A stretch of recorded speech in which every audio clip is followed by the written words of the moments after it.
From Seattle's Kingdome, CBS Sports welcomes you to our continuing coverage of the 1993 NCAA basketball tournament. Tonight, the road to the Final Four continues in the East and West. Here in Seattle, Michigan and George Washington in Game 1, followed by Vanderbilt and Temple. But here first, the Cinderella Colonials of George Washington, the 12th seed out west, face the number 1 seed, the Michigan Wolverines.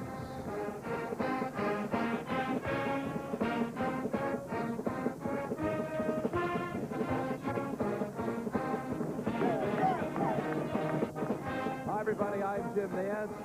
12 teams still harbor the dream of making it to New Orleans, but by night's end, we'll be down to the Elite 8.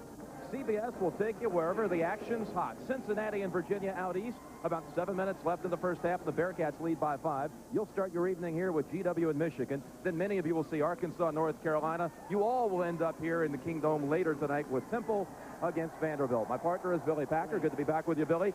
People still talking about that win by Michigan against UCLA and the play that got them here to Seattle. First time they ever beat UCLA, Jim, and a very important victory it was. Here you'll see Jalen Rose beating the shot clock. Not only did he beat the shot clock, but something else happened. The ball did hit the rim, and when it did, Jimmy King was in the perfect position to put it back up to go ahead and create that win. Now, this is kind of interesting. That's the biggest win in the year for Michigan. But let's go back to the Rainbow Classic. A similar play. Jimmy King drives against North Carolina. He misses. And Jalen Rose is the guy as the weak side rebounder that puts it back in and propels them, at that time, to number 1 in the nation. Well, George Washington hopes to have a little stronger force inside, especially with one of the most talked about players in this tournament, 7'1", Yinka Dare, the freshman. And he talked yesterday about some pregame jitters coming in. I'm nervous. You know, it's going to be a real tough game, probably one of the toughest we play, but I can't say it right now until after the game. I'm just going to come in here and play hard, play with a lot of intensity, and not let them go walkovers. You know, we're going to play hard the whole 40 minutes game. Well, tonight, can the Cinderella story of George Washington continue? The Colonials and the Wolverines next. CBS Sports exclusive coverage of the NCAA Basketball Championship Regional Semifinal game is sponsored. The 1989 Final Four, and Michigan, along with Steve Fisher, won the national championship here. They return to take on George Washington. There's the starting lineups. Hammonds, Holland, Dare, Searles, and Pearsall for George Washington, 21-8 on the year.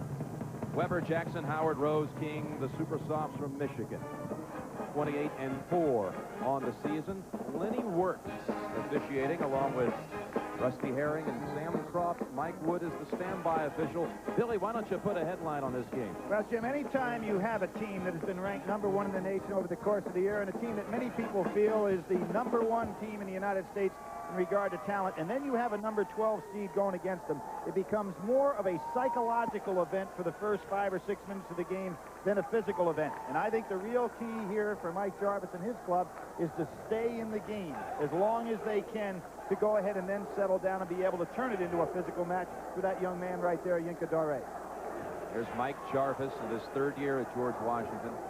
Outstanding coach, formerly at Boston University, where he took the Terriers to a couple of NCAA tournaments.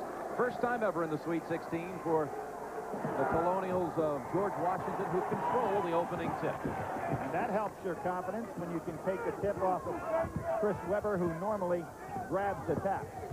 Everyone from George Washington concerned if Dare will get into foul trouble early. Fearful that he could pick up a couple of quick ones. Tony Holland with the basketball and called for a traveling violation. There's no team in the United States that doubles down the way the professionals do any better than the University of Michigan. And there was a good example. If you get the ball in the low post on a GW team, you better look to either put it up right away or get it back out in a hurry, because they will double on you. Great man-to-man, both clubs, and look at Dare and Weber going after each other. And I think Weber is enjoying it. Weber outside now. He'll take the three-point shot. And rebound by Hammonds. Jim, I'm going to make an appraisal of Weber's shot. It's changed since we have seen him during the course of the year. It's much too flat now, and he was very accurate with the 3. I don't think he's going to shoot it well. There's the double down again. Hammonds from way out there. Three-pointer in and out. Weber with the rebound. Earlier in the year, Billy, Weber led this Wolverine team in three-point percentage. Right, he's still shooting over 35%, but his shot has really flattened out, and I noticed it yesterday in practice. Howard tips it over to Jackson. Jackson's had a great NCAA tournament so far. But there's not a guy out there that's not an excellent rebounder on the offensive end. Rose on the drive. Whistle first on the outside. A push-off against GW. Now, here's a real problem. What does Pearsall do against Rose, who is 6'8"? So Alvin Pearsall called on the foul. Michigan will inbound underneath. Still no score. One of the things I'm sure Steve Fisher's thinking about is posting Jalen up down inside, but when you do that, you take your club somewhat out of your offense. Pearsall only 5'11", Rose at 6'8". That's probably a stretch for Pearsall at 5'11". There it goes. They're rubbing Jalen off, trying to get him down in low, and there's nothing that Pearsall can do with him down there. Jalen is very good at playing in the post. There he goes. Good hit back, and Ray Jackson slams home the first two. It's going to be a real problem for GW in that matchup because they'll have to help out Pearsall inside. When they do, there's no help on the cutter. Ray Jackson's coming in with 19-point efforts against Coastal Carolina and UCLA, both career highs. Tony Holland jumper. George Washington still looking for his first points. 5 on 3. Jimmy King driving off the glass and rattles it home. Mike Jarvis, already down on one knee, realizes that he has got to keep his team in the game early. Not a lot of pressure on the ball so far. They're looking to help out down inside for Weber and Daré. A lot of traffic around Daré when he's been cutting through the lane so far. Now, watch, as soon as he touches it, here comes the double from the weak side. For a young man who does not have the experience, this will be a tough adjustment. Hammonds misses another three. Jimmy King pushes it ahead. Howard suspended in air to the baseline. King inside, back to Howard. And that'll go against Tony Holland. Juwan Howard will shoot two. Jim, as you can see, GW going to the outside, trying to rely on the three-point shot. And I think it's real important to get the ball down inside just a couple of times to get that defense to go back in. You can see the concern that Mike has already early in this ball game. His team, I'm talking about Mike Jarvis, came out to watch the UCLA-Michigan game after they had defeated Southern to make it to the Sweet 16. These teams coming out of the Tucson site.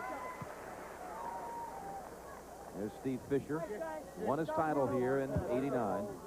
The #1 percentage coach in NCAA of all active coaches right now. Incredible record, 14-2. A championship and another appearance in the championship game. That's coming last year. Good job by Searles to track that down. Now he's got the outside shot. Searles. Holland gets it underneath, misses the lay, and Hammonds had a tip at it. Going to have to get some of those to fall. Here you got another 5-on-2 break. Weber bounces it to Rose. Rose retrieves on the end line.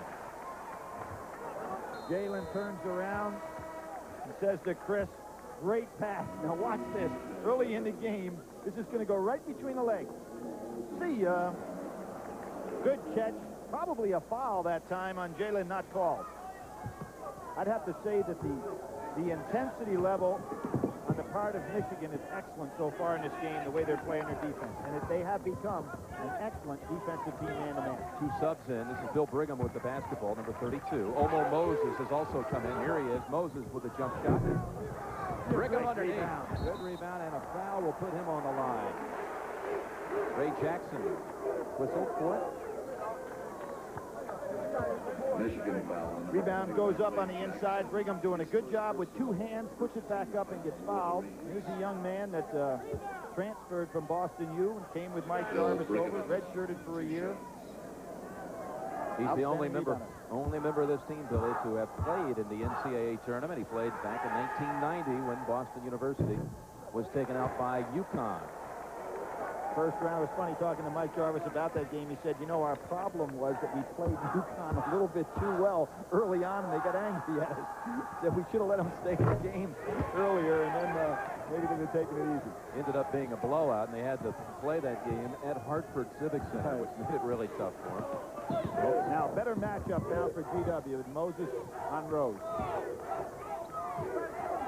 Brigham on Howard. Daré will pick up his first. The cheap one. And if you want the big man to foul, you'd like for him to foul down and low, not trying to take the ball away from Weber 18 feet from the basket.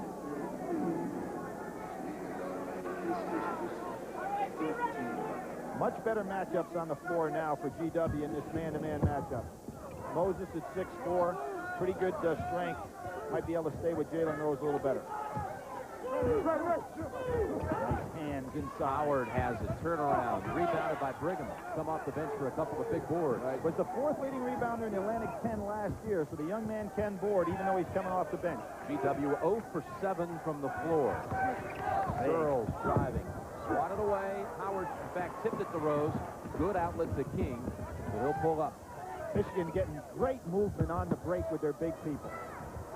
Weber underneath. Michigan playing with great confidence. Oh, they really are. Howard and Weber really getting out on the break. Momo Moses driving, and a foul called on King. Look at the interior passing here. Well, Juwan Howard just has great hands, as does Chris Weber. The two of them work so well when they get in that high-low pace. This was an example of a delayed fast break layup. A break in the action. Jarvis and George Washington trailing 8-2.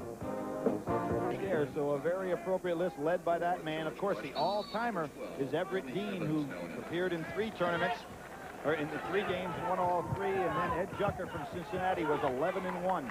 Those great Cincinnati teams in the early 60s. Everett Dean coached Stanford to the title, 1942. Well, many years went by where Stanford was the only undefeated team in NCAA history. Until 2 years ago. There's Daré getting a turnaround jumper. He's got to learn to make his move quicker with that double team coming on. Look how quickly Michigan's been pushing it up the floor. Rose with a 3. You know, you're looking at that figure for Fisher, 14-2 in the NCAAs. He's won 8 games. He's 8-0 in games decided by 5 points or less or went into overtime in the NCAAs. That's right. Now they try to get it into Daré, and Weber swats it away. Give him the steal. Jim Daré may physically be ready to play in this game, but he just does not have enough experience to be involved against players as experienced as Weber. Now, Weber is only a sophomore in college, but with all of that AAU play, tremendous traveling, great high school experience and summer league experience, you might as well say that he's a senior now. Omo Moses commits the foul. Vaughn Jones coming in for the Colonials, replacing Hammonds. Well, Daré admitted to me yesterday, Billy, and you heard it at the top. He said, "I'm nervous about this." Do you think the nerves are showing? Well, I don't think it's nerves as much. I think it's just the inexperience of not really knowing what to do when. Mike Jarvis put it very well. He said, who coached Patrick Ewing in high school, he's like Ewing was as a junior in college, but in regard to playing ability, like Ewing was as a junior in high school. And I don't think it could be said any better by a man that should really know. Weber ripped that rebound right out of Daré's hands and put it back. 13-2 Michigan. All 5 Michigan starters have scored, and not one of the starters for George Washington has scored. This man on 2 free throws, the only point, off the bench by Brigham. No place to go. Michigan playing great defense right now. Kwame and off and running. Missing the 3. Michigan on the drive. Howard got the no-look pass, and a block called on GW. Counts the basket. Jim, this game is going to be a real lesson for GW.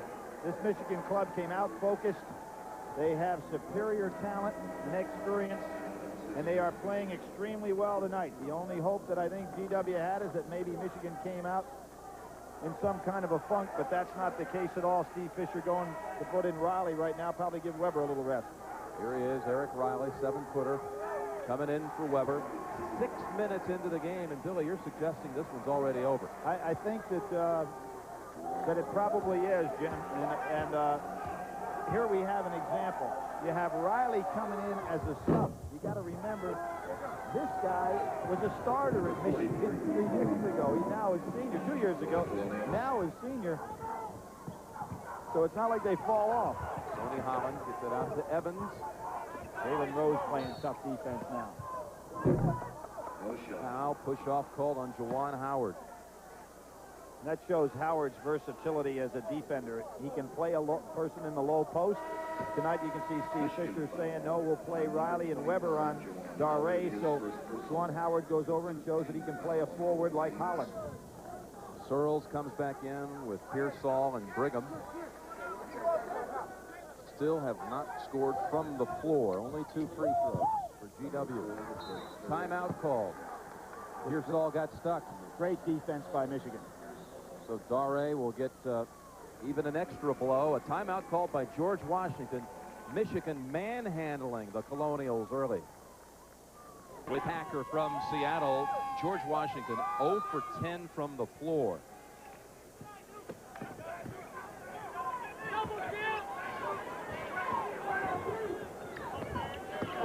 George Washington trailing 15-2, 0 for 10 from the floor. Bill Brigham with the basketball, scoring the only points on 2 free throws. All 5 starters for Michigan have scored. Jim, Michigan holds people to 41% shooting. And I think what's happening right now to GW is they're seeing some people that are just so much bigger than what they're used to playing with. Oh, good help on a press. Vaughn Jones scored, and now he gives it up to Holland. And 4 quick ones for GW. Jones first and then Holland. Nice move by Mike Jarvis to say, hey, I can't play these guys half court. Let's try a little full court. Oh, they almost got another turnover. They wanted the traveling call, but instead a foul on Jones. Game 1 tonight in Michigan against the 12 seed GW. Later, Vanderbilt and Temple from the Kingdome. 2 A-10 teams playing out west. Vaughn Jones had committed that foul. The Matha High School player. 3rd leading scorer in that tremendous history of that school. Nice lob. And to Jimmy King, who gets right into the face and talks a little trash to Sonny Holland after he dunked over it. Well, that wasn't the same as putting back a missed shot, but it was the same combination. Jalen Rose, Jimmy King. Here we see Jalen putting up what is a pass, not a shot this time. Jimmy King just catches it, distributes it to the basket, and then wants to talk a little bit to Holland. This is the problem a lot of people across the country have with the Michigan Wolverines. Well, one of the things can happen in a game like this is all of a sudden you think it's over instead of keeping that concentration that you had early. And Michigan came out very focused. And they can't afford to just change that attitude just because they had a lead early on. GW now settling down fairly nicely. It's a small lineup on the floor, though, compared to Michigan. Sonny Holland trying to challenge the position with Riley. Now they swing it around. Pearsall will take the leap and leaner. Nice tip. No block out there. And you can see GW trying to press full court zone pressure after all made baskets. King drives past Holland. Oh, good strip. Jones on the strip. They have the numbers. On the wing. Searles will pull up for it off the glass. And suddenly they're within 7. It was 15-2. Now 17-10 Michigan. Jim, beautiful catch. And he faked off the catch. It changed the entire complexion of the game by changing the defensive strategy. Going full court. And they're doing this with Dare on the bench. He has not been a factor in this game. 1 rebound and 1 foul for Yinka Dare, the freshman. Well, Jim, I think the case for that is that Mike Jarvis realized he had to play half court at a time with Dare out there. Now with his smaller lineup, he's gone to full court pressure, trying to score some offense off his defense. Vaughn Jones came in off the bench and has given this team a real lift. Here he is. 3-point shot. Very flat. Yep. Air ball out of bounds. Well, 1991 was the year that Mike Jarvis took over. Can you believe it? The year Michigan won the championship here at the Kingdome, 89. GW was 1-27. Jim, that was under John Kuster, North Carolina grad, and the next year he kind of turned things around, but they decided to make a change. So a nucleus had been started. GW's entire focus as to how they were going to run their program. Atlantic 10 changed, and they are now in pretty solid shape. Sonny Holland called on the reach in.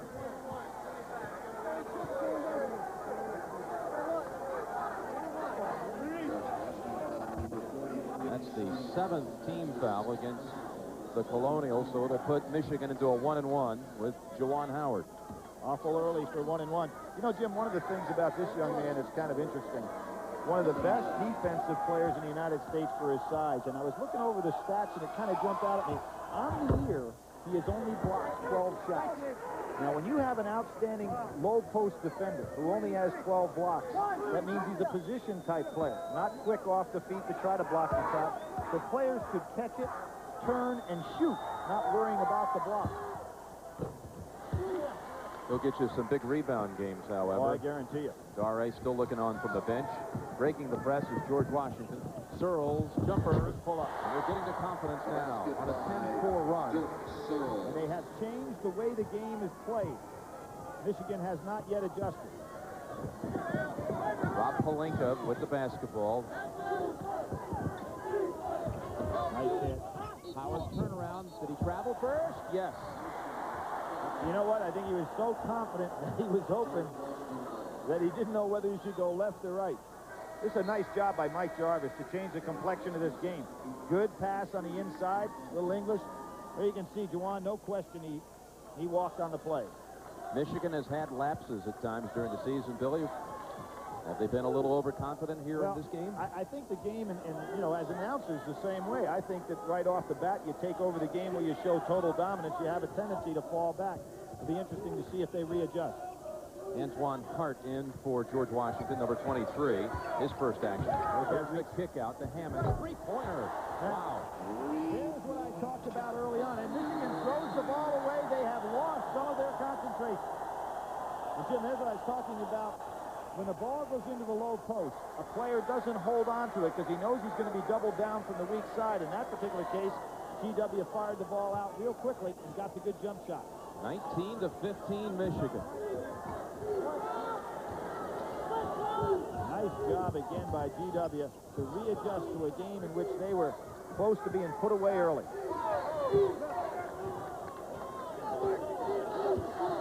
And this comeback in its entirety with Dare on the bench. There's a three that would have brought him within one. Michigan one field goal in the last 4.5 minutes. And he was standing on the line. Yes, he was. Jalen Rose, again, a little lack of concentration. There was a ball turned over without any defensive pressure. A few seconds ago, and there's the second one. Homo Moses comes in for George Washington here at the Kingdome in Seattle, Washington, the West Regional.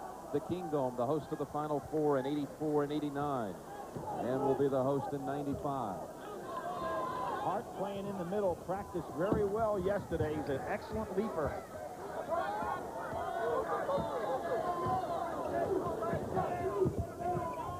Girls would like to take Jalen Rose. And this is interesting. Everybody talked about Yinka Dare. He's the key to the game. Jim, since he's been down, 13-4. His club has changed, and it's a 13-4 run. Brigham. There's the double team. He's got to get it out right away. They've got under 10 on the shot clock. Hammond's three-pointer. Great ball reversal that time by Moses. They've had a couple of chances now to penetrate the 4-point lead, but empty trips. Now Michigan gets it on the block. Weber wants it. But first he is fouled by Bill Brigham. Now Brigham is claiming that he was hooked. And I think that he was hooked, but it's after the foul. You'll see it right here. Chris Weber realizes he's going to make his spin move. Now there was the, see, the foul came before he got his hand around. Watch this. Here's the foul with the leg. Boom, there's the foul, and then there's the hook after the foul. Nice piece of officiating there. But it's always a question mark. This is the one weakness in Chris Weber's game. As we see James Voskuhl for the first time in for Pelinka. Rose also sits. Well, Jim, you're right about Chris Weber. Been to the line this year 162 times, just shooting 54%. And there is that flat shot. You notice how his elbow is not in it at all? It's strictly a wrist shot. Well, he hit the front end of the 1-and-1. Yinka Dare returns for Antoine Hart. And let's see if the young man can get into the game a little bit. 1 rebound, 1 foul on Dare. The only numbers for 7-foot-1 freshman. He's had some monster games this year against Temple, particularly 20-8 in one game, 20-17 in the other. Weber swishes them both. 21-15 Wolverines. Weber with 6. Good screen by Hammonds. Searles with the basketball, the leading scorer for the last 3 years. Hammonds three-pointer. Those are NBA threes. They are back within 3. It was 15-2. Now 21-18. Ray Jackson with some ball handling and a jumper. What a tournament he is having. Ray Jackson been on fire. 19 against Coastal Carolina, career high, then matched it against UCLA in the second round. Right, 7 for 10 in that particular game. Tough pass. Moses gave it up and off GW. And a break in the action. Mike Jarvis and George Washington back in the game, 23-18. Jim, here's the shot I was talking about by Chris Webber on the line. Now, whether it goes in or not, it's immaterial. Watch how his shot has nearly become a flip of the wrist with no smooth motion of the arm. See, the arm is locked at the elbow, and the wrist is doing all the work. Rather unusual change in his shooting style. Double up. Oh, good double. Steal. Holland back over to Kwame Evans. Pearsall will take a three. They're within two. 23-21 Michigan. Oh, a solid-looking jumper there. This press is really giving Michigan problems. Ray Jackson in the middle. Bosco on the wing. They break it this time. See, what they're forcing Michigan to do to never go ahead and have the numbers on the break. Jimmy King buries the three. Become a very good three-point shooter, shooting almost 42% on the year. Webber gets beat. Dare kind of tipped it over to Evans. And Holland on the save. No, Bosco retrieves it.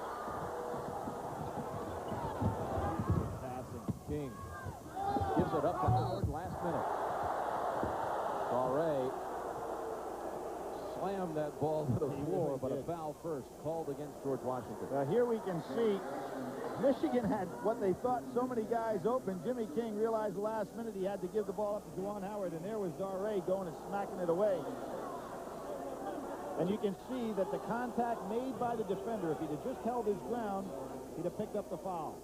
That was a spike by Dare. The foul, by the way, goes on Hammonds, his first, and the 19 foul.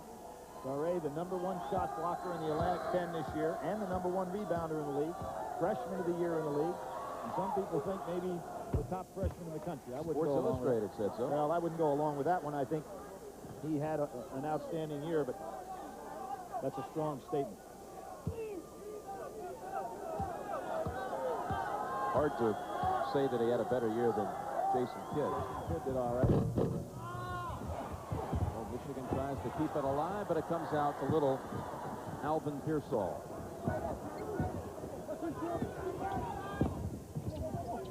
Pearsall settling down. This entire team has settled down. Testimony of their coach that's changed things around a little bit and had the confidence to take Dare out. Holland. God, a little hook. I'll say little, about 10 feet away. Kind of a shot put move. Nice job by Sony, too, even though he made the shot to come back and get ready for defense. Oh, they got Dare for his second.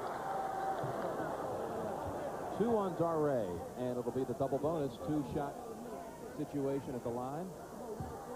Summarize the tournament. All the #1 seeds are still alive. Remember, since '79, when they went to the 64-team field, never more than 2 #1 seeds have made it to the Final Four. I think this will be the year. It's going to be challenged this year, Jim.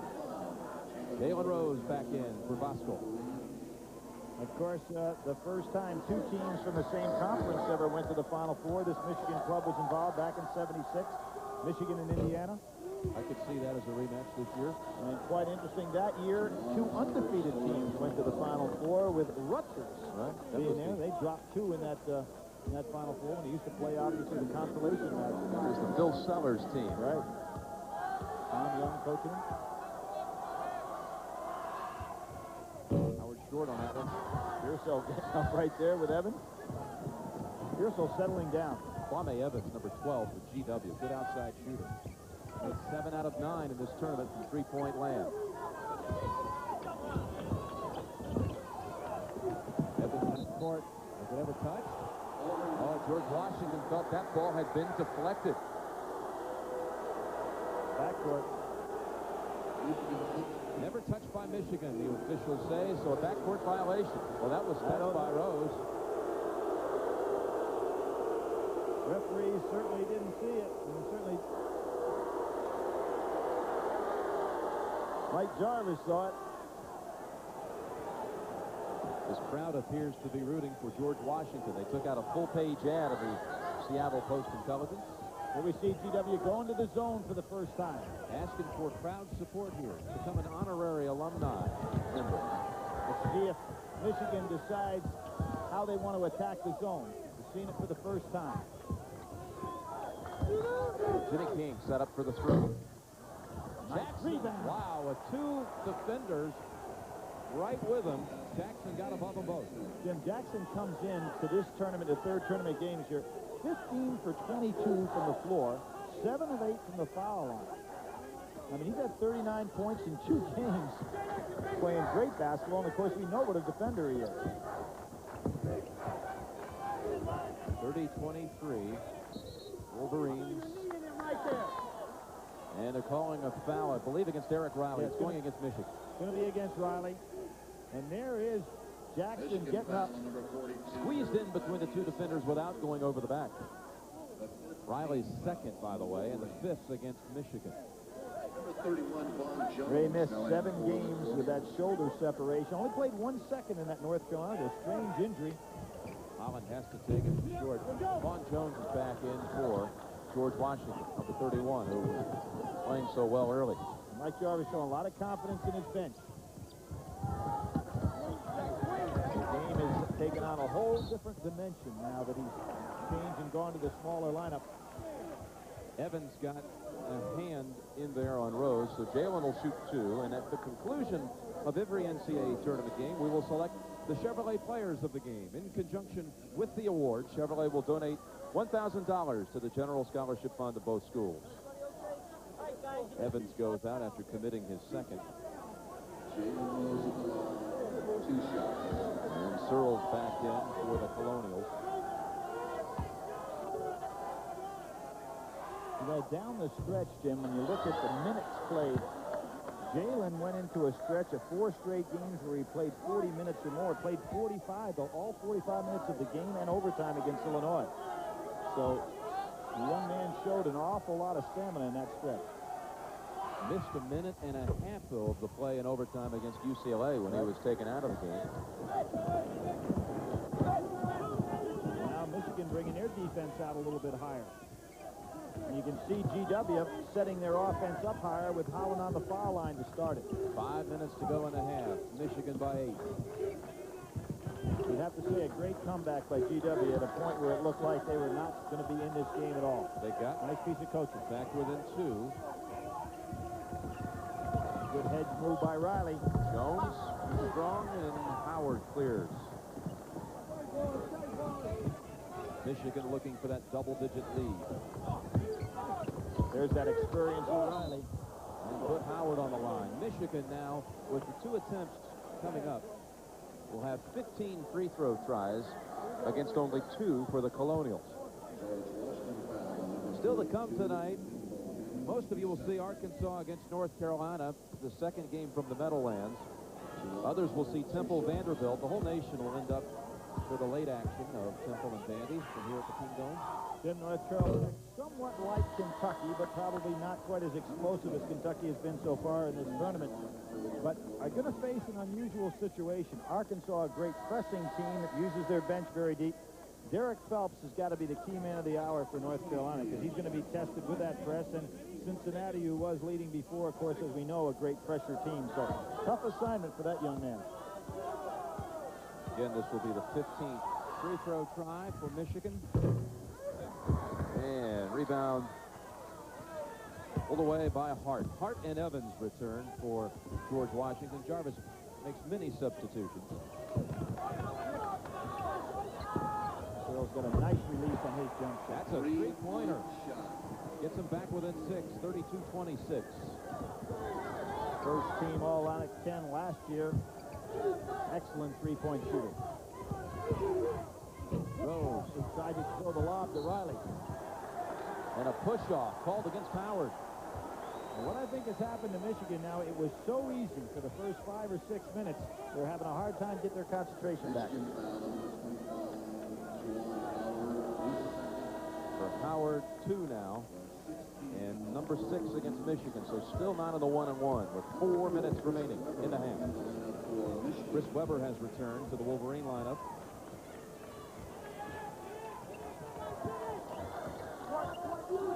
Brigham trying to set a screen.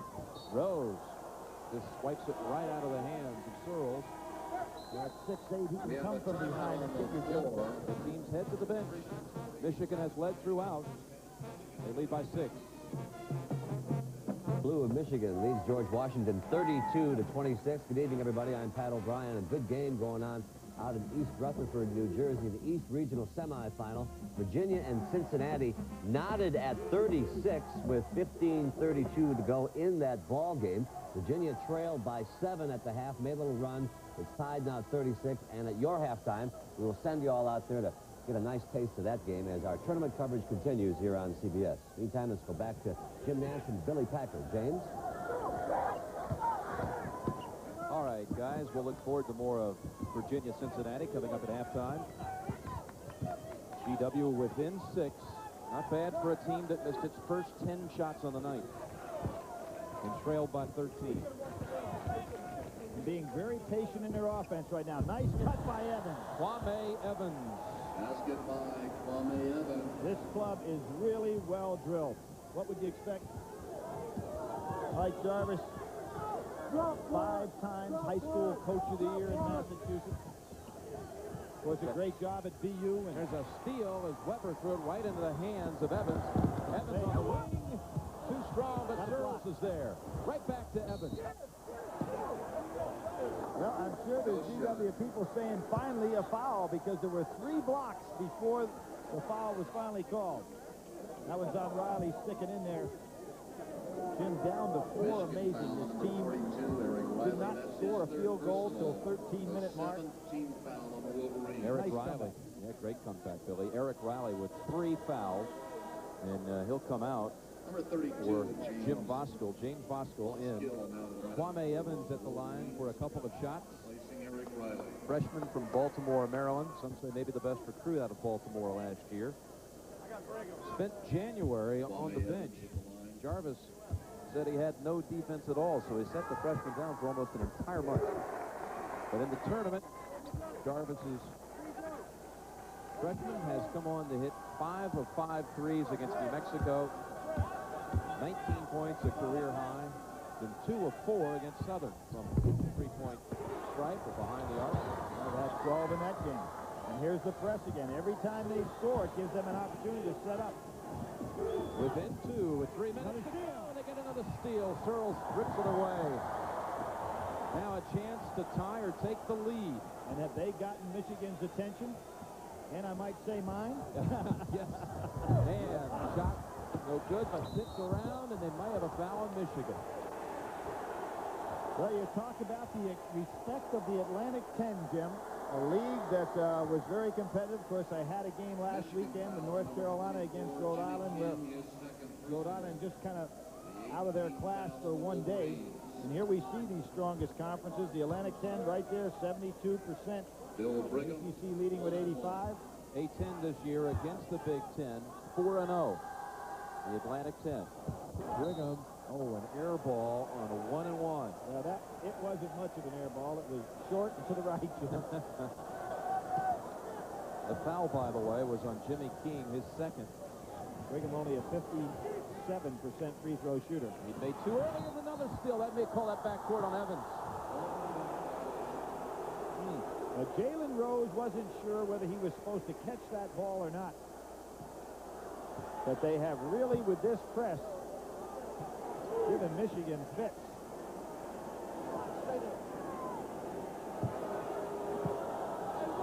2:35 remaining in the half. 2-point Michigan lead. They stay in the zone. 1-3-1. Brigham in the middle. Kingston almost lost. In fact, he walked with it.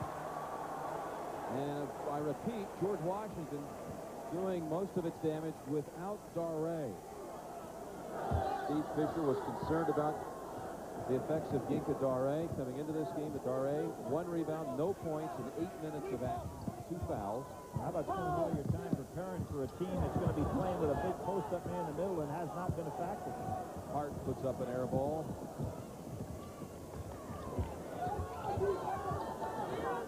They had a couple of chances to tie. Voskuhl, 3-pointer. Well, we remember in the Final Four last year. Cincinnati. Right. Yep. Saved Michigan against Cincinnati. A very experienced player. Had his nose broken this year. As did Iowa. Weber. Yep. And was a red shirt the year they won it here at the King's Home in '89. Freshman was red shirted. Underneath, wide open. Hart on the follow. Tough break for Hart. That ball. Brigham. Second hit. Bill Brigham brings them back within 3. 35-32 Wolverines. There you go. Nice move by Jones, going out, taking away Rose's offense. Weber, 4 players around him, and they steal it away. No foul call. 4 players surrounded Weber. Good job by GW in that zone. Good pass. Searles wrapped it around the body, then taken away by Michigan. Rose coming from behind again. Lob it, and that's another turnover. Then Michigan is playing as if they've got a 20-point lead. They have lost their concentration. The things were too easy, too quick. Number 30, Marcus Ford. Marcus Ford seeing his first play. Number 3. And Alvin Pearsall returns also to the GW team. I guess Mike Jarvis has gone 11 deep so far in his first half. Is that 11? 11. That is the 11th.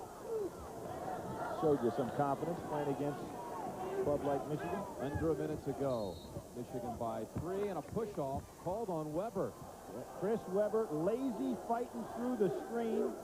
Ford took him off Brigham. Chris Weber ran right into him. And Brigham will go back to the line for a 1-and-1. He looked over at Jarvis Michigan foul. as he was wiping away the perspiration on his shorts. And Jarvis said, settle down. The 19 He foul. put up the air ball last time. Let's see what We'll see the foul. Now, here's where Chris Weber is. He's loafing here. Watch this. He's just taking his time. He's loafing. He should have been over by that screen, ready for his man to cut through Ford. And just not hustling. Bill Brigham, there he is. He said at the press conference yesterday there is a big chance that Michigan won't respect us. 1-1. And the way they started this game allowed Michigan to do just that. How about that? He comes back and nails the front end of the 1-and-1 this time.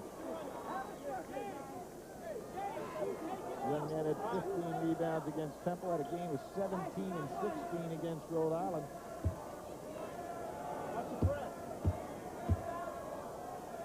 And as I said, he was the number 4 rebounder in Atlantic 10 last year. So Raised the front of the rim on that one.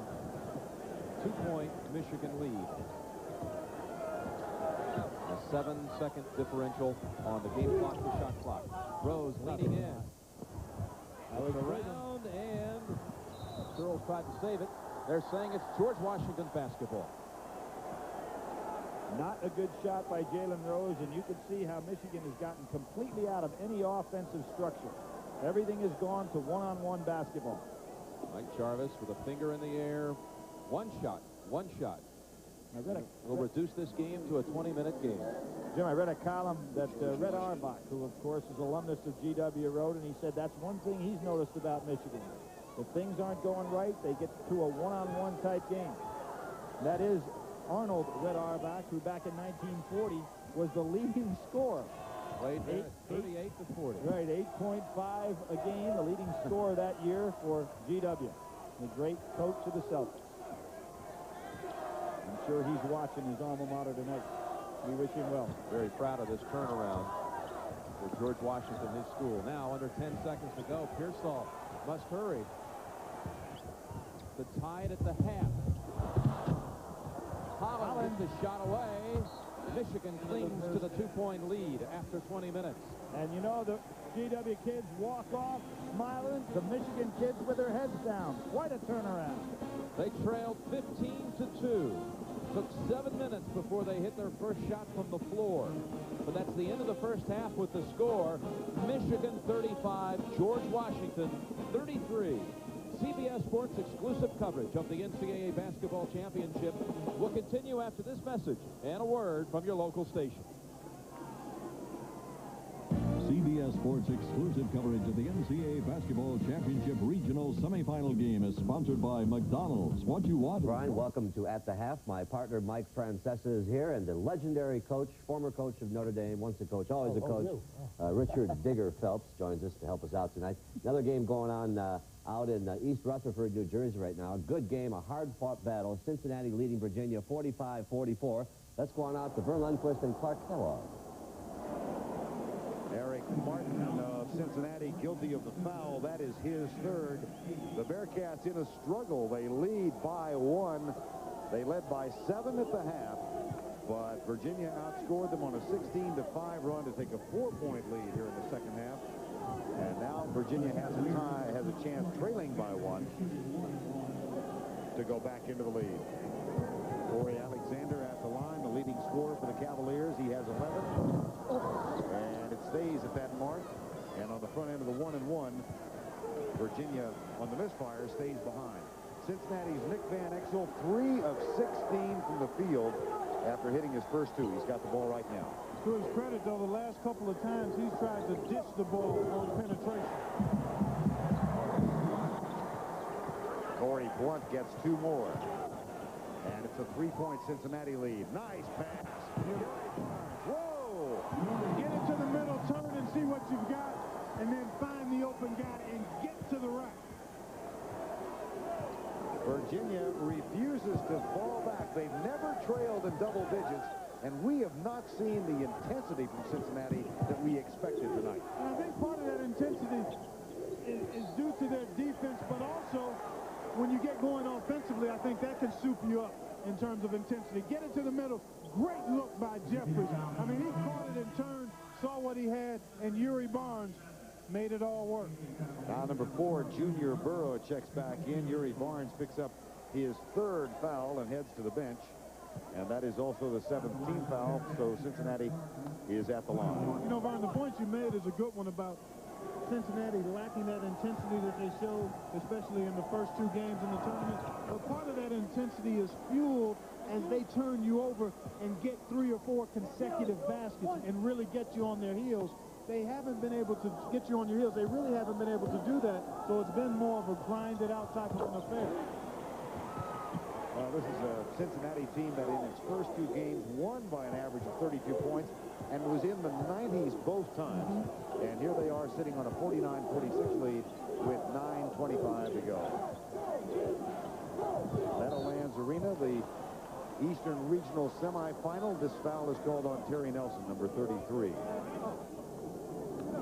Just to recap for you, Cincinnati jumped out to a 7-0 lead. Virginia came back and claimed a lead of 10-9. Then the Bearcats extended the lead once they'd reobtained it to as many as 8 points. They were up by 7 at the half. But Bob Huggins' team outscored 16-5 in the opening moments of the second half. Fell back by 4, and they now lead by 3. It's kind of a teeter totter. And now it stays at 49-46. Well, that's 2 front ends of 1-1 on back-to-back possessions that Virginia has not capitalized on. Virginia team that as a club is hitting 65% for the season from the free throw line. Van Exel pops it for 3. The slump has been stymied for the moment. And the lead is 6 for the Cincinnati Bearcats. Double down on Jason Wilford. Take a look at Van Exel. Just going to back off behind the screen. Little brush screen by Blunt. Now see, Alexander goes behind the screen right there, and that gives Van Exel the space he needs to drain that 3. At the other end of the court, it was Gibson defensively who knocked it into Jason Williford and off of him. 17 Virginia turnovers. They have Van Exel.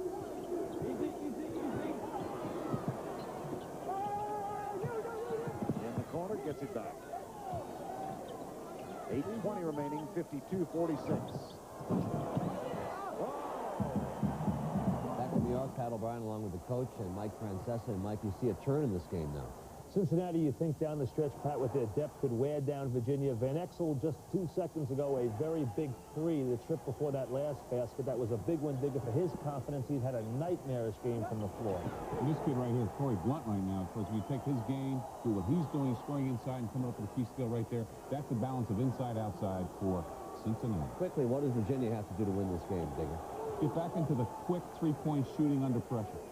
All right, so let's bring everybody up to date. We'll keep you up to date on this game as the evening progresses. If it's close, we'll show you the finish and get back out there. I want to tell you all what's coming up next here on CBS. In our second tier of games, Arkansas and North Carolina will be the game most of you will see. Temple and Vanderbilt, another game. What about Arkansas and North Carolina, fellas? North Carolina's on a roll. Eric Montrose, I can't see Arkansas handling inside, yet the pressure of Arkansas creates other problems for Carolina if Derek Phelps can't handle it. 40 minutes of hell. A novel idea of Phelps going to the Final Four, you know that? But I think that they'll throw over the top. Carolina will. Arkansas will keep the pressure on their baseline. Carolina's baseline too much. I think it'll be a pretty easy win for Carolina. And quickly, Vandy and Temple. I like Temple. What do you think, The Digger? matchup zone's going to bother Vandy, but they can shoot the threes, especially with McCaffrey. All right, good games going on all over the country tonight, and we'll get you back to yours in just a minute here as these guys iron out their difficulties. I'm Pat O'Brien for the coach and Mike. We'll see you later in the day. Enjoy the second half here on CBS.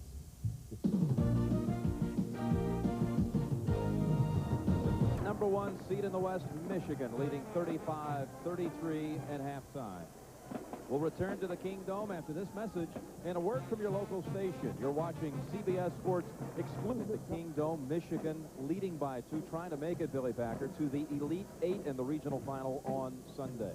And of course, Jim, in regard to what's happened so far in this ball game, and we had 2 entirely different halves. Let's take a look at it real quickly. What happened in the beginning is you can see 0 for 10. They tried to go inside to Daré, nothing there, or threes, nothing there. 0 for 10 the first 10 shots. Then all of a sudden, Daré goes out of the game. Look at the great distribution now of shooting. Outside as well as inside.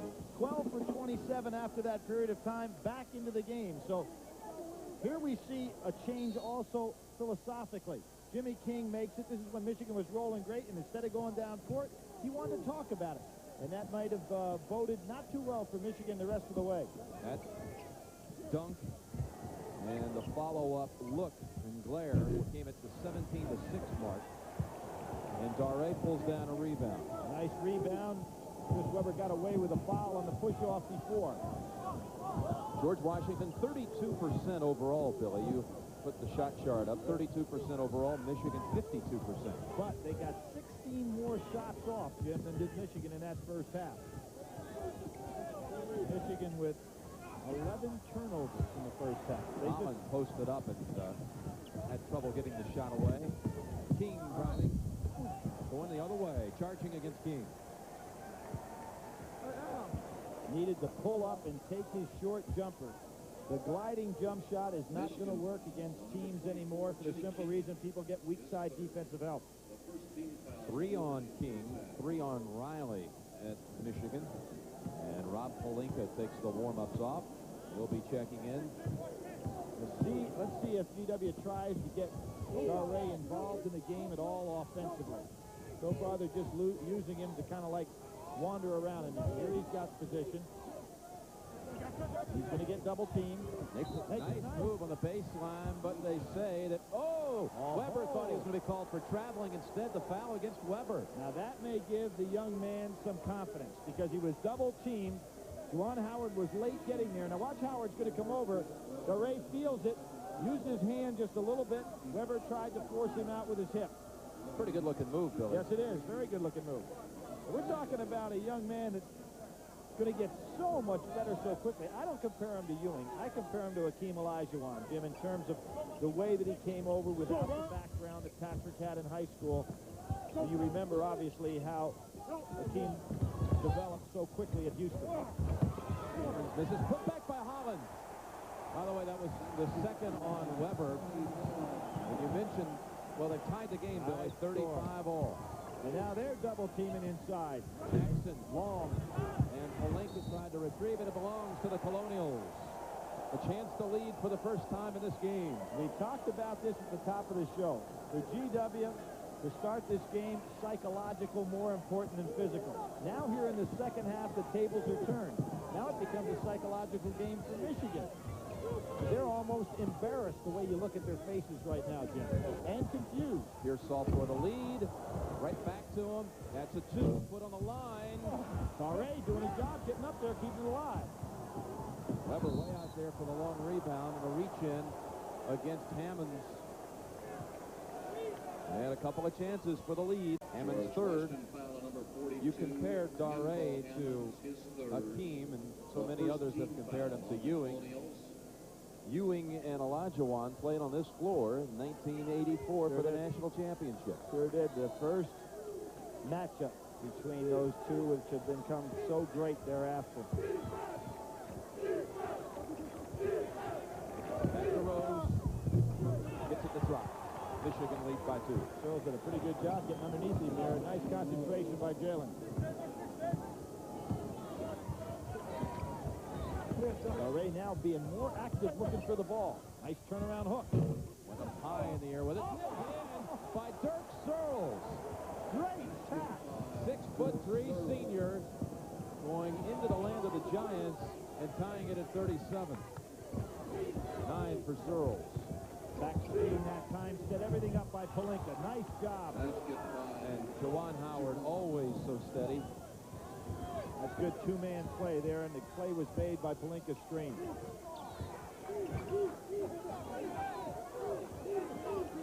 I think Searles should let Daré handle the ball a little bit down there. You know, he kind of wants it right now. Sets the screen, a little pick and roll. Tough Searles, shot. that is a tough one. Rebounded by Howard. Not a good shot. They can get a better one than that.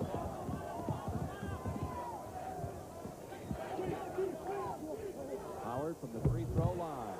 He likes that shot. And there's that high-low post with Weber down low, Howard on the foul line. Is he bleeding? Yes, there is. Yes. There's blood on his uniform, and it must be coming from his wrist or hand. So he will have to be replaced. Jimmy King's down. They can go small, or they can come back in with Riley. And remember, when there was a cut in the UCLA game, Steve Fisher was saying, do I want to take the man out or call a timeout? Obviously here, he's going to come back with Riley. He does not want to get a charged timeout. Like bleeding in the left knee area. No, I think it's on his wrist. Oh, yeah, there. Yeah. Yep. So Riley has come in. Riley with 3 fouls. Wame Evans in for Well, Howard is leading Michigan at this point with 13. And they have a 4-point lead. Jalen picking up Purcell pretty high out. Remember early in the game where that mismatch really worked in the favor of Michigan. Daré getting much more active, Jim. And belongs to GW. You know, Daré has gained 28 pounds in a weight training program and has increased his ability on the press 120 pounds up to 300. Wasn't very much at 120 pounds, but you can see how strong he's going to become. He's outgrown his practice uniform. A reach in called from behind against Weber. I think it's going to be Riley. Is it? Yeah. Well, that'll be 4 against Riley. And that really hurts in regard to the rotation. Steve Fisher may have to go small. He is. He's going to bring Bosco in, get Riley out of there. So Riley whistled for his 4th. Now that puts Weber on Daré. See, they're going to make the switch now. Bosco takes Holland. And if I were GW, I'd get that ball down into Daré. He's very active now, and he wants it. I think he's gained a little bit of confidence. Bosco tried to steal the inbound pass. Holland got it back. And a foul called against Bosco.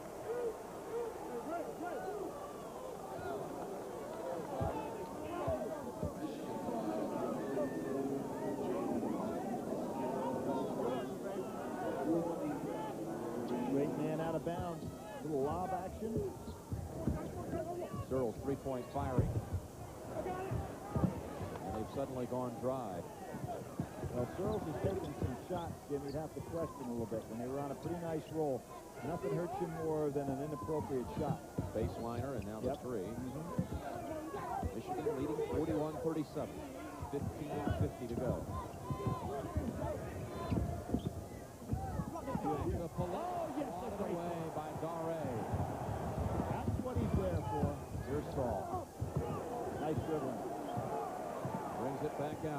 what was so great about that in the case of Incadare, he stayed on the floor, Jim. Wasn't faked out at all by the play.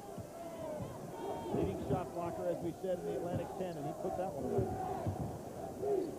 This whole team's gaining confidence as the game wears on.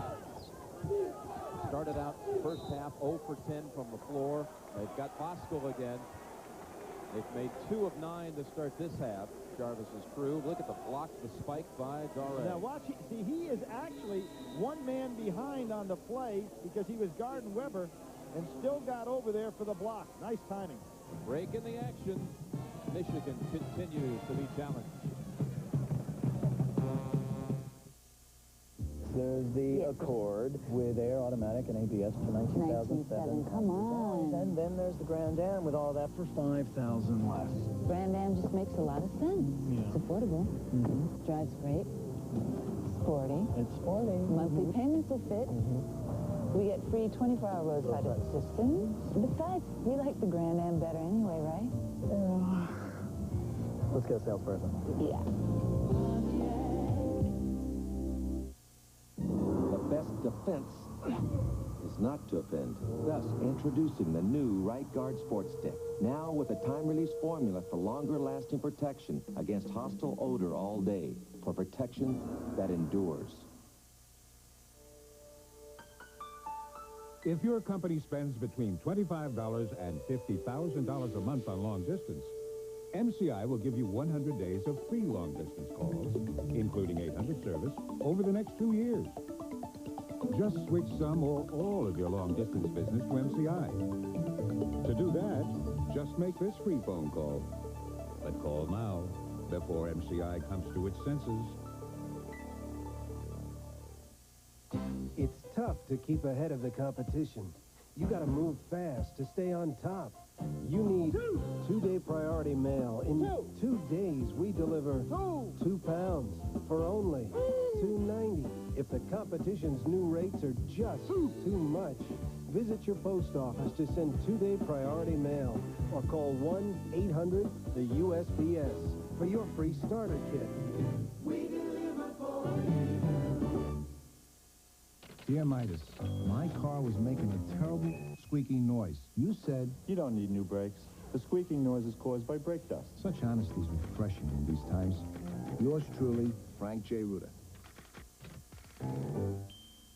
Intense mystery. What are you doing to catch the killer? Intriguing cops. You are sleeping with a suspect. The wait is over. Bodies of Evidence returns next Friday. Teams in the tournament. Look at George Washington's field goal percentage defensively, that is. 39.3. Kind of interesting, Jim. GW, the only team left in that group, and I think everybody else in that group got knocked out in the first round, didn't they? Marquette, Arizona. Utah. Utah won. Second Utah round. won again, right. GW turns it over. This is only the 3rd NCAA tournament ever for George Washington. 1954. In 1961, the other 2 times. In 61, the oddity, they went into the tournament with a losing record. They won the Southern Conference tournament to get in. They were 9-16 overall, Billy, and they played, in fact, in the tournament on the same day that you did. That's right. They played in Cincinnati wins their game. Well, I got to tell you an interesting thing about that. Here you see Chris Webber trying to get something off. Already does a nice job on him. Vaughn Jones pulls it down. Let's get this break complete. Pearsall to the corner. Evans on the run. No goaltend. It shouldn't have been because it had no chance to go in. Nice no call by the ref. Thank you. How'd you like the hands there? Did you notice that move? No, Mike, yeah, I was going to lob it back up and see if I could set him up. Sure you were. You better watch your hands. It'll hurt your button stroke. Here you're going to see. Now, that ball did not have a chance to go in. So, therefore, good no call by the official. You can't goaltend something that can't go in. I agree with that. Yep. Good call, Billy. And I want to point out something. That 1954 team that GW had never got into the NCAA tournament. Never got into the NCAA tournament. Won, but didn't get in. You know, in those years, there were not enough teams. Holland, wild shot. Howard with a rebound. That's a 45 I mean, team. 1945. You said 3. Weber, dunk time. Basket by Chris Weber.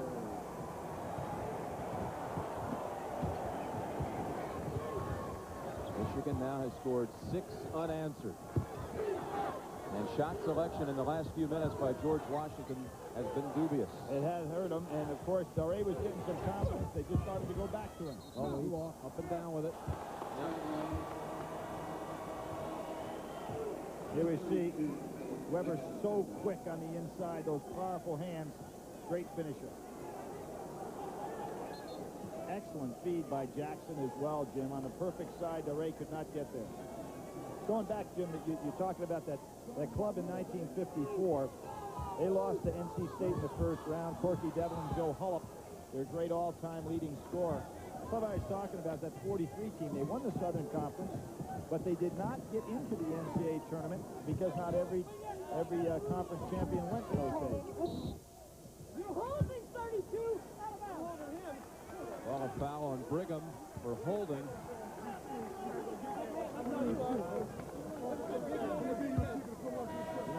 You mentioned that 61 team.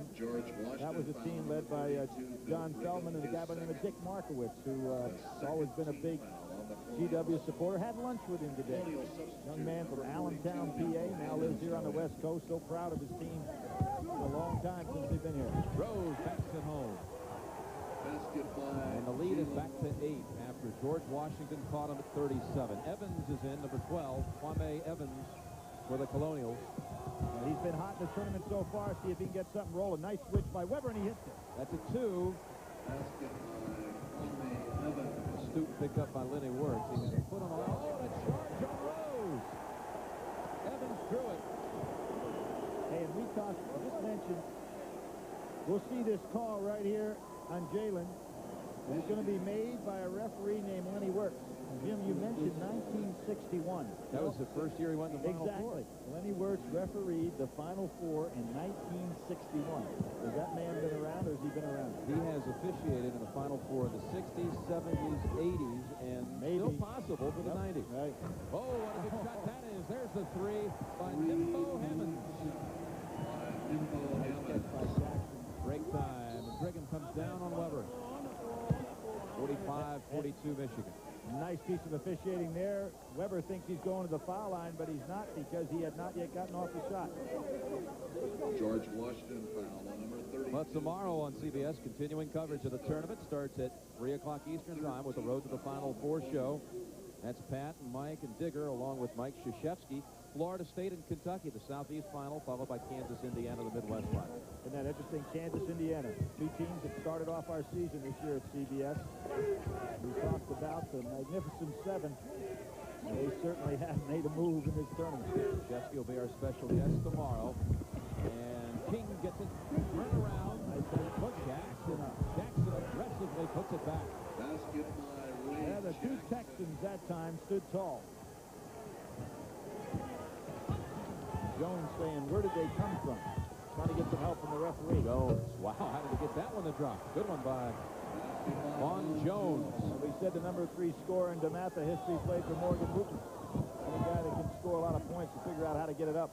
Not a good message. Brigham gets it back. That's Jones' third all-time to Adrian Dantley, A.D. and Ernie Cage. Ernie Cage, 3-point shot short. On the floor, and King has it. Things are getting a little frenetic right now. Weber tries to make back to Howard. No charge. Rose back. Oh, how did they not score on that trip? Tried to get too cute. That's how, Jim. Poor execution by Michigan. Under 12 to go. Michigan leading by 3. Had the numbers there. It's kind of sloppy passing.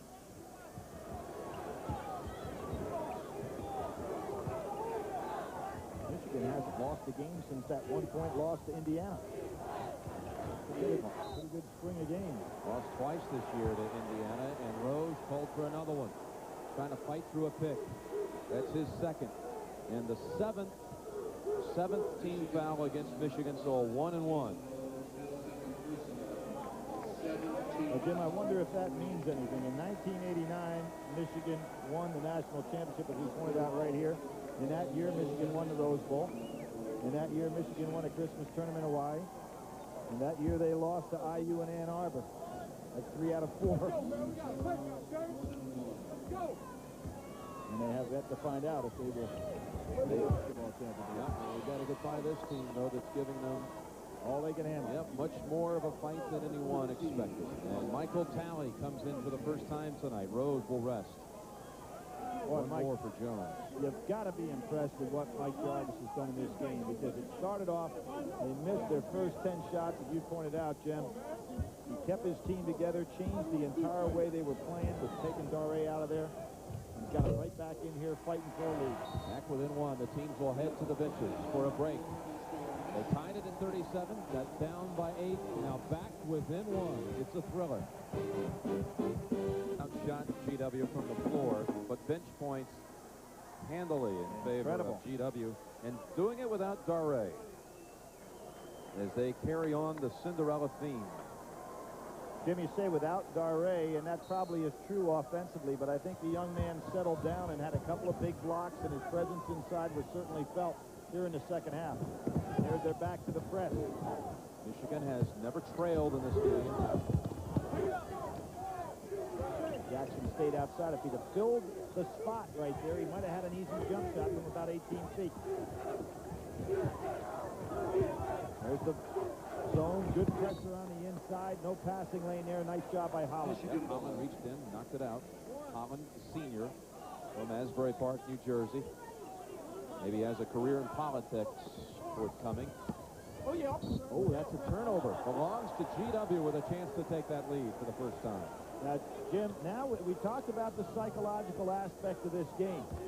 If GW could get a lead, then you start seeing the Michigan guys looking up at that clock a little bit and saying, hey, is this possible? We're going home. Mo Moses in the game on number 44 for George Washington, former Pitt player. And this bench is playing so confidently for GW. Searle's out of the game right now. Dare is out. Yep. Holland wanting it in the low post. Those two players around him. Tough move. He got it. Go. They've taken the lead for the first time. Now you're Michigan, and you're being pressed because GW is starting to convert. 48-47, George Washington. And let's see. I don't know if Jones realizes the defense they're in. Playing out awful high for the zone. There he is, 1-3-1. Matching up a little bit now. On a 9-2 run to take the lead and almost a steal by Holland. I'll tell you what, Michigan, Jim, is getting very nervous. Steve Fisher may have to go timeout. Get that team focused back. Rose returns. Back for Talley. Yeah, you notice when Juwan Howard got the ball in the low post that time, Jim, like he was in a hurry. You know, you could see his mind in a hurry. His feet were in a hurry. But he was swarmed by 3 players in a hurry, too. Yep. Forced the turnover. Well, that's a sign that you're not relaxing and staying in your offense. Holland is in the lane for what seems like 8. They're hitting everything. Hitting everything. Mo Moses. Played a year at Pittsburgh. 3-point lead. The 12th seed in the West. We talk about transfers. We'll see plenty of them in the next game. You can see Michigan is just working so hard to get things off. Weber gets it to drop, and he can tie it at the line. And you see, Chris, look at the Christians on the Michigan state. And Jim, I'll go back to your call on Jimmy King with the taunting after they made that dunk. You know, there were smiles and taunting. Now all of a sudden there seems to be great concern. There's Weber with those good hands on the inside. Nice putback. Chris Weber at the line. If we don't win the national championship, you bet our season will be a failure, said Chris Weber, who ties it at 50. Number 33. 11 for Weber tonight. The other thing that Michigan has not been able to do is to force some turnovers on the defensive end of the floor. GW about getting what they want.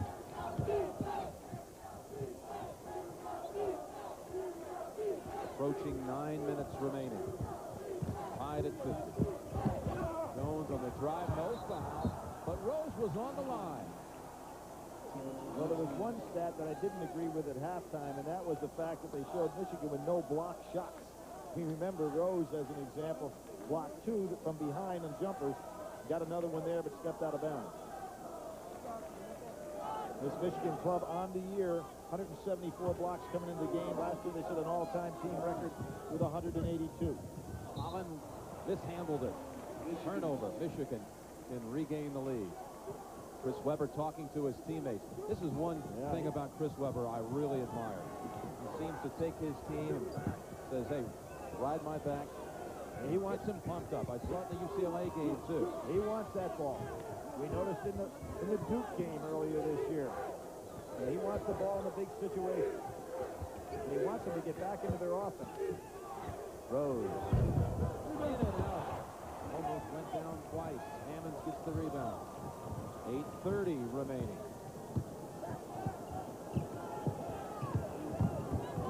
Pretty tough with the ball. Nice dribbling by Jones. King thinks he can steal it from him. You can sense that. Daré back into the George Washington lineup. Webber guarding him. Moses stripped away. No, they say it still belongs to the Colonials. And the Colonials will bring in Bill Brigham for Sonny Holland. Notice Jim, Daré, of course, not having a big offensive game. Here's that lob I thought they'd used earlier. Daré.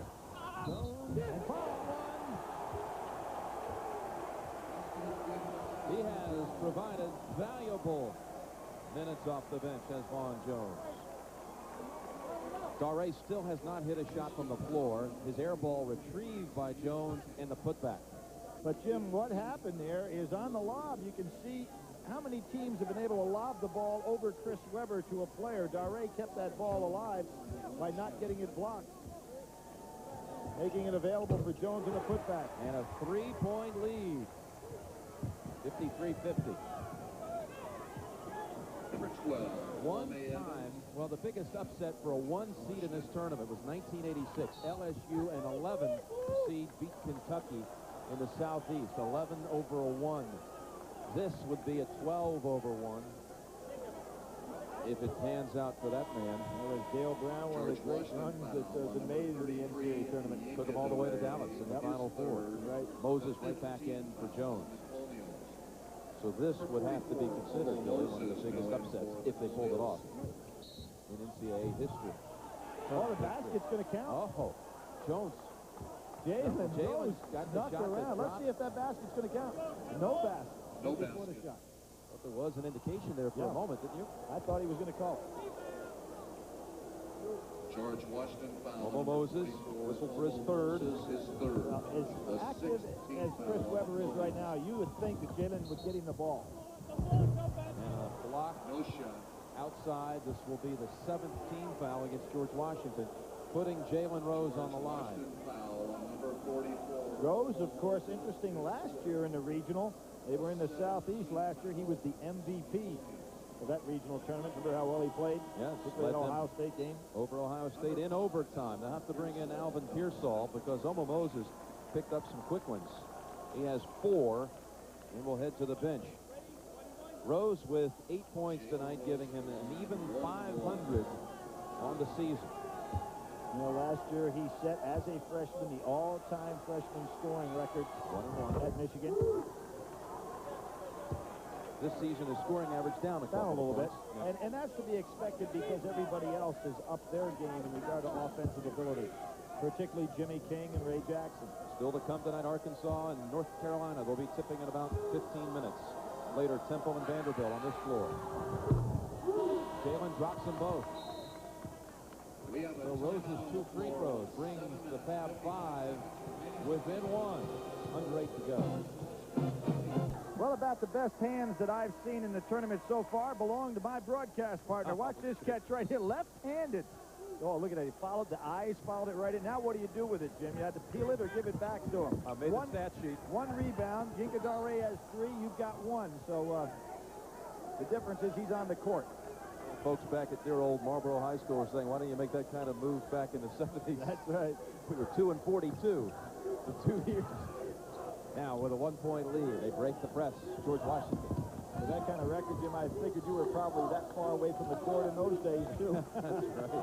On the sidelines a lot. What I see happening, Jim, the rest of the way is shot selection being of paramount importance. We saw how it's changed the flow of the game so far today. Searles got carried away. There's a shot you don't want to take. Boy, Hammond, that's so far off the mark. He was 4 or 5 feet out of the three-point line. I think now you want to go down inside to Howard, go down inside. Oh, tipped out. Go down inside to Weber, get some good shots. R.A. with his 4th rebound, Billy. Now, Kwame Evans. Quick. Too quick on the shot. They have a 1-point lead. They fire up a couple of threes. Now Michigan to take back the lead. King from the corner. They got it. And that's a 3-point basket by Jimmy King. Now with 10 points. And if you're Mike Jarvis, you want to slow this club down, get back into the offense. He's coming back with Holland.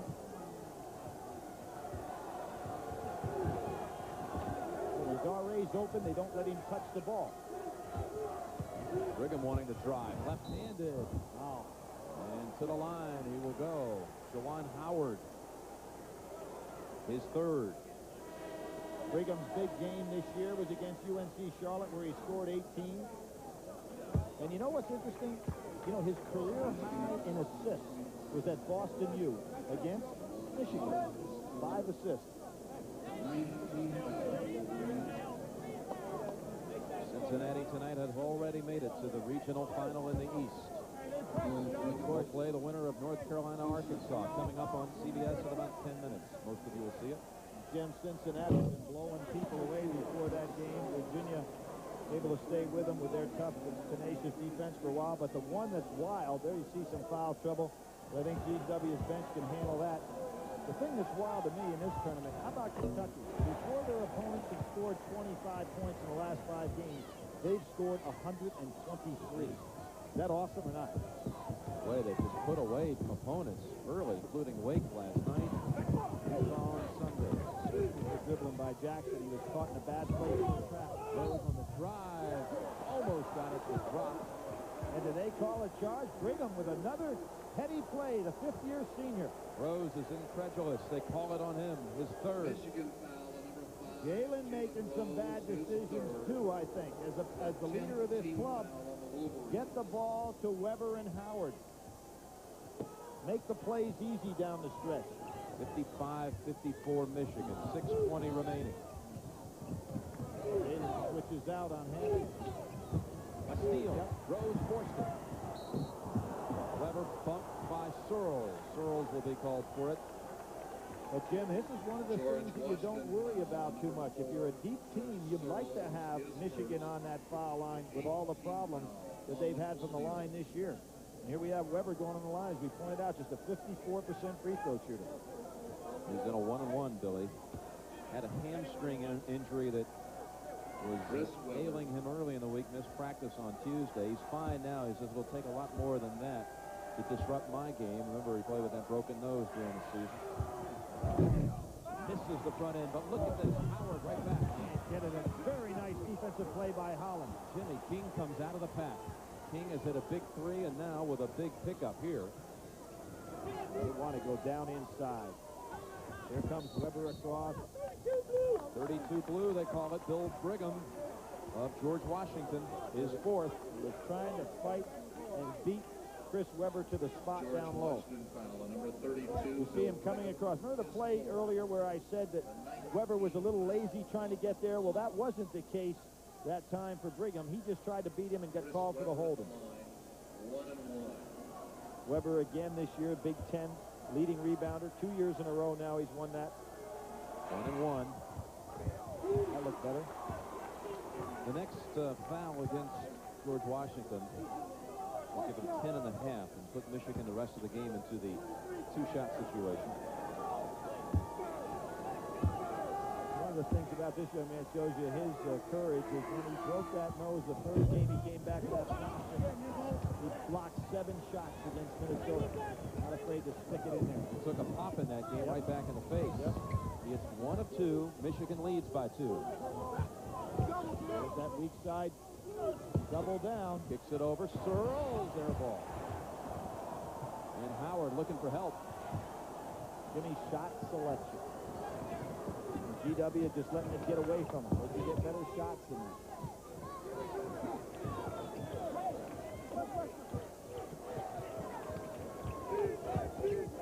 Tough pass, and it was stolen away. Now stolen right back. King coming up with some huge plays in the last 2 minutes. Good play inside. Jawan Howard. That's the answer for Michigan. High-low post.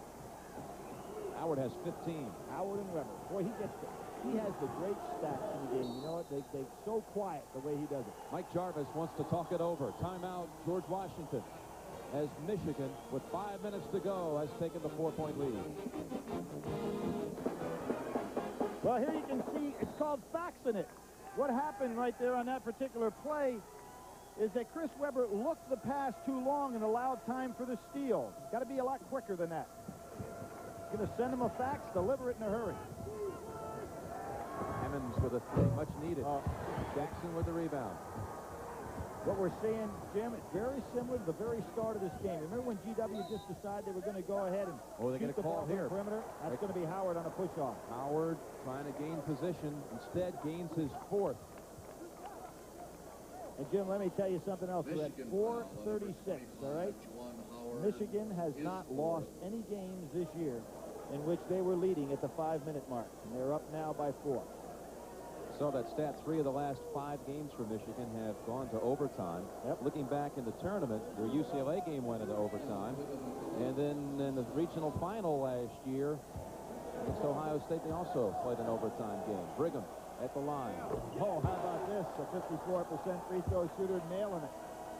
His first one tonight was an absolute air ball. 5 for 8 overall. Omo Moses, he has 4 fouls. He is in for Hammonds.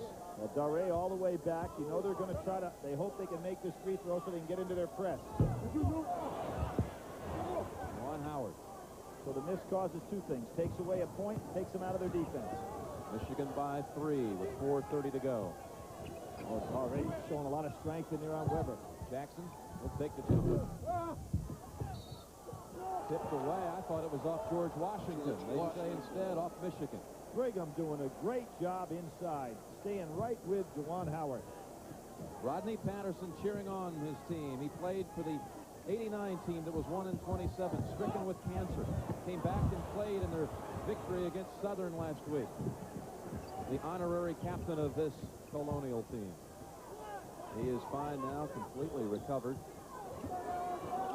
And there it is. Weber wanting to get outside with Howard.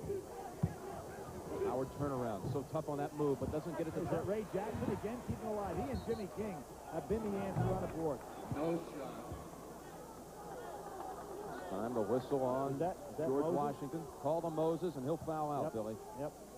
But again, Jarvis, who has used his bench so beautifully tonight. The problem now, when he comes back with Pearsall, he gives up a lot of size. So Omo Moses fouls out. Number 5, Alvin Pearsall, now at the lineup for George Washington. Moses played high school ball in Cambridge, Massachusetts, where Jarvis used to be the coach. Right. And you know, we talked about this arena you talked about earlier. Elijah Wan went up against Ewing here, and of course, O'Neal Robinson making the shots to win for Michigan, and that's where same school, and coached by Mike Jarvis in high school, right? 2 shots for Howard. Makes it a 4-point lead. We saw Sonny Holland come in for Moses. Now they take Jones out and bring in Nimbo Hammond. Searles on the bench right now. You would think that Mike Jarvis in the last 3:49 would get that experienced scorer in the game. Look at that. Howard, 13 free throw shots for the night. Searles right at 15 points a game. Their leading scorer, 14.7 actually. But sitting on the bench now. They're going down the wire with Evans. Point shot by Kwame Evans. And that brings them within 2, 60-58. 3:30 remaining. Evans has enjoyed this tournament run, Jim. Enjoy it from the outside. Only a freshman. Yep. Guys, Michigan not staying with a high-low post, just banging it between. Let Weber and Howard occupy it the rest of the way. They count it. Score the basket. At what point is contact made? Mike Jarvis can't believe it.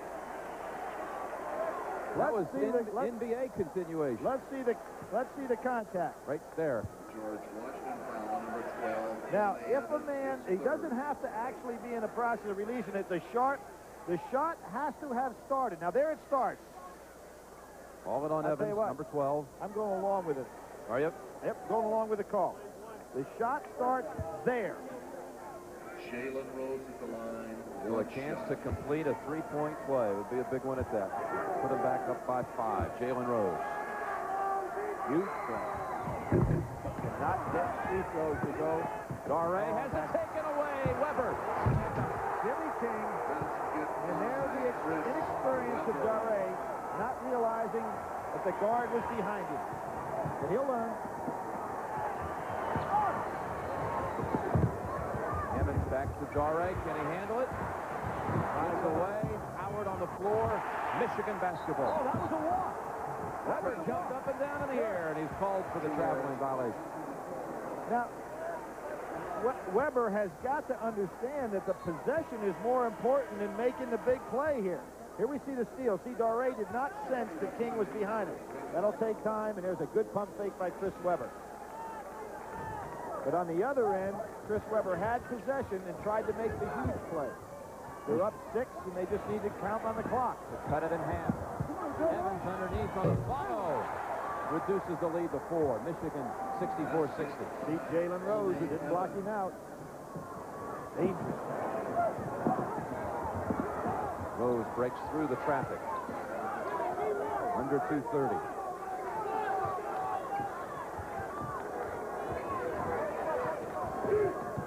Weber really doing a nice job stepping out. Three-point shot. You don't want that shot. Jim, we talked about shot selection. Where is Jalen coming from on that?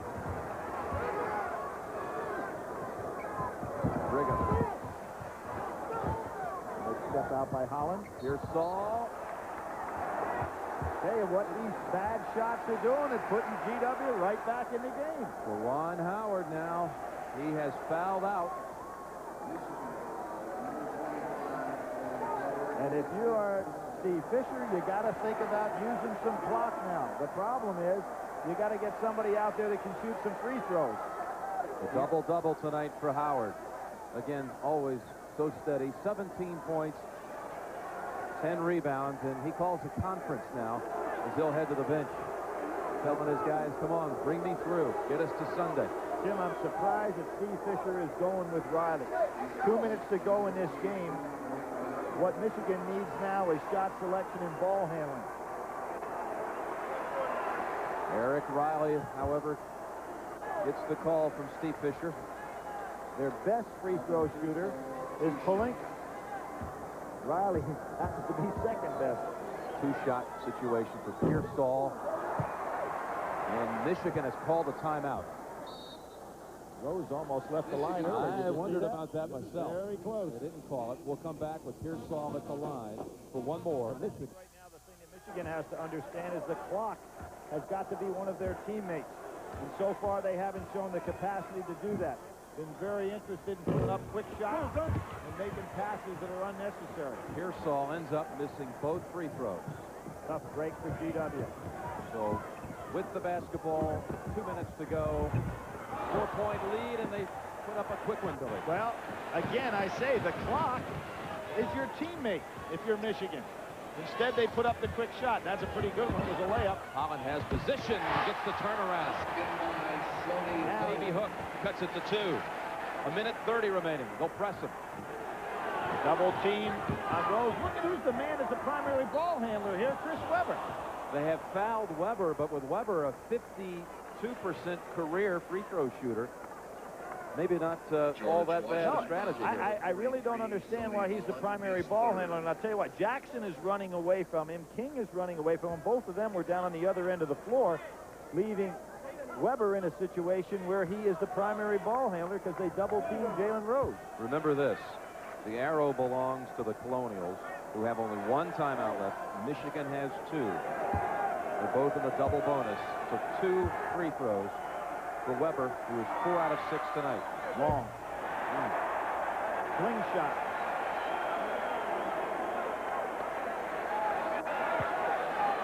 Will Michigan escape again?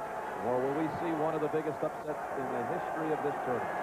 And their most consistent player at this time of the game, sitting on the bench, DeJuan Howard with 5 fouls. By Weber. That's two no good, but Ray Jackson. He got fouled going for the ball. And he will shoot a couple. Billy, of all of the members of that talented sophomore class in Michigan, I don't think there's any question that Ray Jackson has shown the most improvement this year. Well, particularly coming off of that injury, missed a number of games, had to bounce back, work his way into the lineup. And during the NCAA tournament, as we mentioned, he has been absolutely great. 15 for 22 from the floor, 7 of 8 from the foul line coming into today's game. He's 4 out of 6 from the floor tonight. He'll shoot one more free throw. So 4 out of 6 makes him 19 for 28 in the tournament. And he's gotten some key rebounds as well and always plays good D. This for a 2-possession lead. Didn't get it, but Jimmy King this time. Jimmy King. And a timeout call, leaving the Wolverines with 2 opportunities for George Washington. Getting away from him on missed free throws. Michigan with possession and a 3-point lead. At the LaPorte Vineyards, owners Victor and Beth LaPorte. Michigan 3-point lead and the ball. And the clock with 39 seconds on it. They ought to try to use all of it. Get Chris Webber the ball down inside. And here's Chris going to be the ball handler. Jimmy King setting some low screens. That's a push. Sending Ray Jackson back for 2 more. Hammonds commits his 4th. Jim, on that last miss by Jackson, Jimmy King got that rebound. He was the 3rd man on the side and came all the way behind everybody else to go ahead and make the steal. And same with Ray Jackson on the other rebound off of a miss. See, now you can see where Jimmy King is. He actually is the 4th man on the line right now. Last time he was 3rd because GW didn't have a man there, and circled all the way under the basket. 2 free throws. You see right here, here's where he was, and he came all the way under the basket to get the rebound. It really set up this opportunity from the line. 2 points. And a 5-point Michigan lead. 1 minute remaining. There were those that were questioned whether it was a Fab 5, maybe just 4. Evans, that's a 2-point shot. Had 1 foot over the line. 3-point lead. Evans falls down on Rose, sending Rose in for 2 free throws. Well, Jalen could have got rid of that ball quickly to Jackson. Was wide open. Jim, I was saying that last year that everybody talked Fab 5, but there was always that feeling that was really 4 and Jackson. He even admitted that. He said that really it's the 4 plus 1. Exactly. And now, I don't know if you want to call him Fab anything, but as far as a 5-some, he belongs out there. 2 shots. I'm happy for the kid, too. Yeah, that had to be tough, Jim. 2 shots for Rose.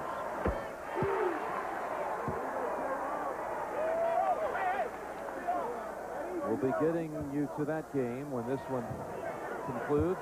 Arkansas out early over Carolina by a point. Another team that uses their bench so well. Talking about Arkansas with the pressure. Nolan Richardson not afraid to put anybody in that game. They've got so much quickness up front. Rose 2 clutch free throws. 5-point lead. 45 to go. Taking 3. Hammonds 3. And Rose gets it back. Splits the defenders. Ahead to Jackson. Foul called on the way up. Called against Jones. Jim, up 5, not a bad idea to go ahead and try to put that away. Next possession they get, however, I think that they should play the clock unless they have an uncontested layup. Hold the ball. Just try to win the game. Don't worry about the point. There you see Jones coming over the top. Ray Jackson committing the foul. 2 shots. Jackson 3 out of 4 from the line with 11 points. That keeps it a 2-possession game, Billy. Sure does.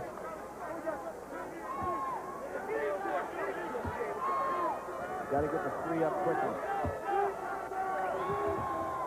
He's off on both of them. There it goes. And the 3rd time in the last minute and a half. No block out up high. Billy, that's the difference in this game. Yep.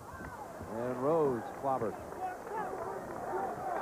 Now, that's the only strategy left for GW because the clock, again, is really working against them. George Washington foul. The first time Michigan rebounded off a missed free throw to keep it alive. Jackson. Weber had missed two straight. Yeah, and you're right. Jackson kept it alive. Right. Sent him to the line. They made 1 of 2. Kept it alive. King, get it. And a Cinderella run Jalen Rose at the line. for this group from George Washington. Yinka Dare wants to come in. They have not disappointed their faithful, nor the Atlantic 10, the way they performed tonight. And this is a very young club, so Mike Jarvis will have them back. They were a team that really was likely the last team to make it into the field of 64, either GW or Marquette, because as far as at-large selections go, they were a 12 seed, the lowest for an at-large. Not only that, the team was gathered watching the selection show, James Brown going through all of the brackets, and they did not come up until the 62nd team. They were already starting to leave the locker room thinking it was off to the NIT when they finally got into that West bracket in Tucson. And of course, their counterpart, we see Searles back in the ball game. He's been sitting a long time, and Rose realized he knows he's going to want to touch the ball to put up a 3. Searles slicing. Brigham on the tip. That was almost tapped in. A good move here. Pull it back out. Pull it back out. King heard you. Yeah, he hurt his ankle a little bit there, too.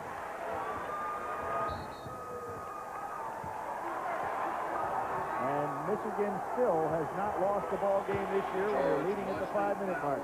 Juwan Howard. They struggled tonight, though. His 5th.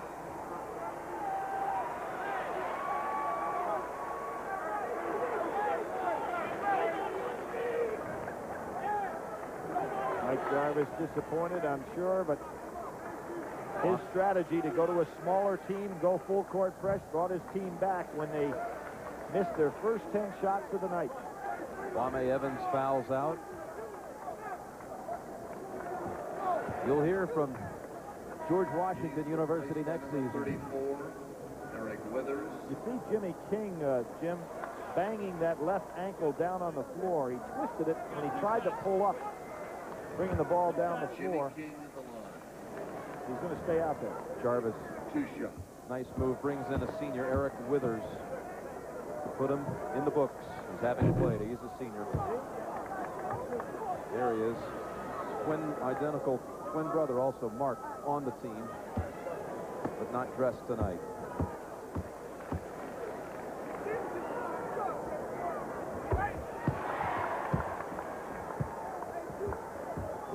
Object now, don't foul, just let this game end.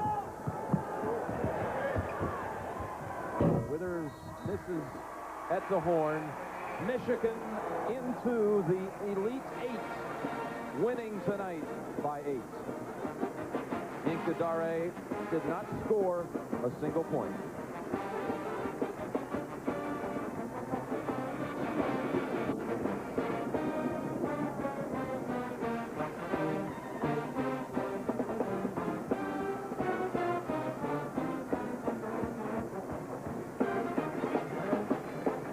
So Michigan will be here Sunday afternoon and will play the winner of Vanderbilt Temple coming up in 1/2 hour. The Chevrolet players of the game are Kwame Evans from George Washington and Juwan Howard from Michigan. This has been a presentation of CBS Sports, home of the NCAA Basketball Championship. For Billy Packer, Jim Nance saying so long for now. Back to Pat O'Brien. All right, Jim, good job. Until Michigan fans run on adrenaline once again all night long with this team. Michigan prevails, though, 72-64, the final score. And remind everybody, Temple-Vanderbilt coming up a half an hour from now. The game you're looking for there, Temple and Vanderbilt. We'll get you out to there in a moment. Meantime, in East Rutherford, New Jersey, Arkansas and North Carolina are underway. It's 22-14 now in the first half, and we'll get you to that game after a word from your very own local station. Eric